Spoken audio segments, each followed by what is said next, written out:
হরে কৃষ্ণ। নমস্কার বন্ধুরা, আজ চলে এসেছি আরও একটি নতুন ভিডিও নিয়ে। দোল পূর্ণিমার দিনে তুলসী তলায় পুঁতে দিন এই একটি জিনিস, এতে আপনাদের হবে অনেক উন্নতি এবং আপনাদের গৃহ থেকে দূর হবে অশুভ প্রভাব। আসুন বন্ধুরা, জেনে নেওয়া যাক সেই জিনিসটি কি এবং ঠিক কিভাবে পুঁতে দিতে হবে।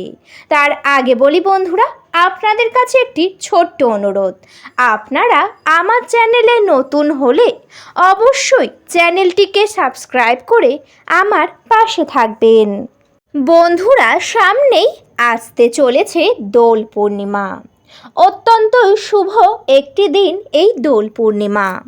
এই দিন যদি তুলসী তলায় এই জিনিসটি পুঁতে দেন অবশ্যই ভালো হবে এবং বাড়ি থেকে বাস্তুদোষও দূর হয়ে যাবে। তার জন্য আপনাদের দোল পূর্ণিমার দিনে অবশ্যই সকালে ঘুম থেকে উঠতে হবে। যে কোনো শুভ দিন বা পুজোর দিনে কখনোই বেশিক্ষণ ঘুমানো একেবারেই উচিত নয়। সেই জন্য অনেক সকালেই ঘুম থেকে উঠবেন। ঘুম থেকে উঠে কিন্তু একেবারেই কারোর সঙ্গে ঝগড়া ঝামেলা করবেন না। নিজেরা যেমন সকালে ঘুম থেকে উঠবেন ঠিক তেমনই বাড়ির সবাইকে বলবেন যাতে সবাই যেন অনেক সকালেই ঘুম থেকে উঠে যান। এরপর আপনারা বাড়িঘর পরিষ্কার এবং শুদ্ধ করে নেবেন। তারপর স্নান করে নেবেন। স্নান সেরে শুদ্ধ বস্ত্র পরিধান করে আপনারা প্রথমেই যাবেন ঠাকুর ঘরে। বন্ধুরা, ঠাকুর ঘরে গিয়েই প্রথমেই ঠাকুর ঘরটিকে ভালো করে মুছে শুদ্ধ করে নেবেন। যখনই ঠাকুর ঘরটি শুদ্ধ হয়ে যাবে তারপর আপনারা অবশ্যই করে আপনাদের বাড়ির প্রত্যেক ইষ্ট দেবতাকে ভালো করে স্নান করিয়ে ভালো করে একটি শুদ্ধ পোশাক পরিয়ে সুন্দর করে সাজাবেন।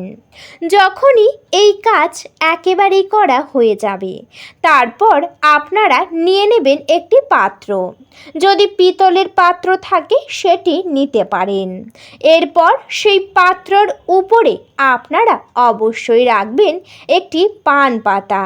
হ্যাঁ বন্ধুরা, একেবারেই ঠিকই শুনেছেন, কিন্তু পান পাতাটি যেন একেবারেই নিখুঁত এবং পরিপূর্ণ হয়, কোনোভাবেই ছেঁড়া ফুটো বা নোংরা না হয়, একেবারে যেন গোটা হয় তেমন দেখে একটি পান পাতা অবশ্যই নেবেন। এরপর সেই পান পাতার উপরে গোলা সিঁদুর দিয়ে একটি স্বস্তিক চিহ্ন আঁকবেন। তার উপরে আপনারা অবশ্যই এই তিনটি জিনিস রাখবেন। প্রথম রাখবেন একটি 1 টাকার কয়েন। যদি আপনাদের কাছে 1 টাকার কয়েন না থাকে সেক্ষেত্রে আপনারা চাইলে রূপোর কয়েন নিতে পারেন। এরপর অবশ্যই রাখবেন একটি গৌমতী চক্র। বন্ধুরা, এই গৌমতী চক্র কিন্তু মা লক্ষ্মীর অত্যন্তই প্রিয়, সেই কারণে অবশ্যই রাখবেন একটি গৌমতী চক্র। ঠিক তার সাথে সাথে আপনাদের রাখতে হবে একটি লক্ষ্মী কড়ি। এই লক্ষ্মী কড়ি কিন্তু মা লক্ষ্মীর খুবই পছন্দের এবং অত্যন্তই প্রিয়। সর্বদাই লক্ষ্মী পুজো বা মা লক্ষ্মীর পুজোর কাজে সর্বদাই লাগে এই লক্ষ্মী কড়ি। প্রত্যেকবারই ঠাকুর ঘরে সর্বদাই থাকে।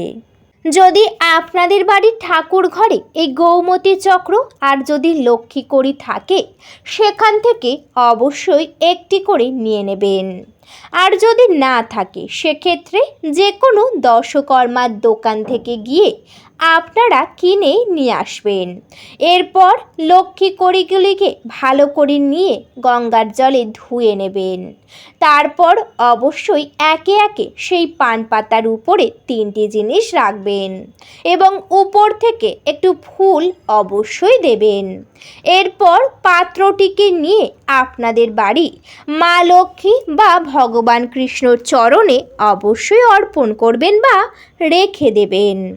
যখনই এই কাজ করা হয়ে যাবে তারপরে অবশ্যই করে সকালে দোল পূর্ণিমার পূজা বাড়িতে করবেন। ভালো করে আরতি করবেন সকল দেবদেবীকে প্রদীপ জ্বালিয়ে। তারপর ভোগ নিবেদন করবেন। এই দিন বিশেষ রকমের ভোগ, বিশেষ রকমের মিষ্টি অবশ্যই দেবেন। তারপরে আপনারা শঙ্খ বাজিয়ে শাঁক্কাশা ঘণ্টা বাজিয়ে পূজা সম্পূর্ণ করবেন সকালে খুব তাড়াতাড়ি বাড়িতেই।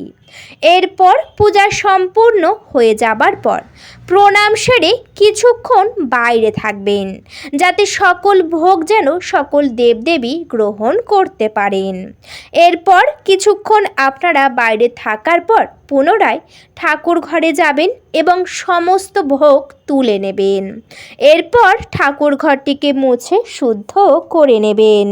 বন্ধুরা, তারপরে অবশ্যই করে আপনারা ঠাকুর ঘরে যে ইষ্ট দেবতার চরণে সেই পাত্রটি নিবেদন করেছেন সেই ইষ্ট দেবতার সামনে বসবেন, হাত জড়ো করে প্রণাম করবেন। যদি মা লক্ষ্মীর চরণে দেন অবশ্যই মা লক্ষ্মীর নাম 3 বার করবেন। এরপর সেই পাত্রটিকে আপনারা হাতে করে তুলে নিজেদের কপালে অবশ্যই 3 বার ছুঁয়ে নেবেন বা ঠেকিয়ে নেবেন এবং তখন বলবেন জয় মা লক্ষ্মী, এই কথাটি 3 বার বলবেন। এরপর পাত্রটিকে ঠাকুর ঘরে রেখে আপনারা একটি লাল শালু কাপড় অবশ্যই নেবেন। সেই শালু কাপড়টি যেন একেবারেই পরিষ্কার এবং একেবারেই গোটা হয়, কোনোভাবেই ছেঁড়া হলে হবে না, তেমন দেখেই একটি শালু কাপড় নেবেন। এরপর আপনারা সেই পান পাতার উপর থেকে 3টি জিনিস এক এক করে তুলে নেবেন। প্রথম তুলবেন একটি 1 টাকার কয়েন, তারপর লক্ষ্মী কড়ি, তারপর গোমতী চক্র এবং শালু কাপড়ের উপরে রেখে সুন্দর করে আপনারা শালু কাপড়টি বেঁধে একদম ছোট্ট মতো পুঁটলি করে নেবেন।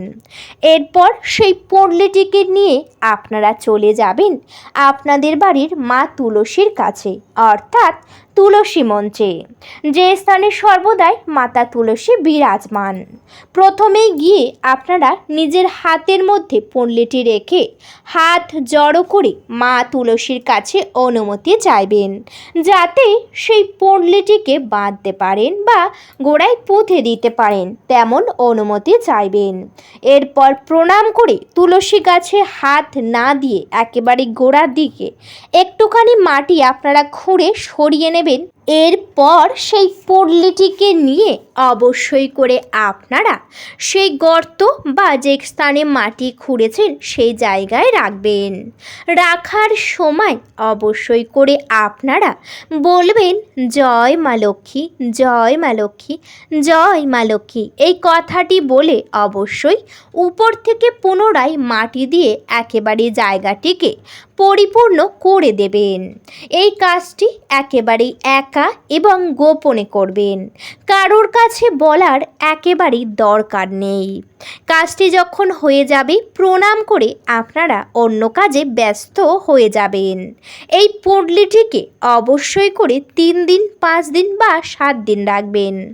যখন তুলবেন অবশ্যই আপনারা ফের মাতা তুলসীর কাছে প্রণাম করে অনুমতি চেয়ে মাটিটিকে খুঁড়ে পুনরায় পুঁটলিটিকে তুলবেন।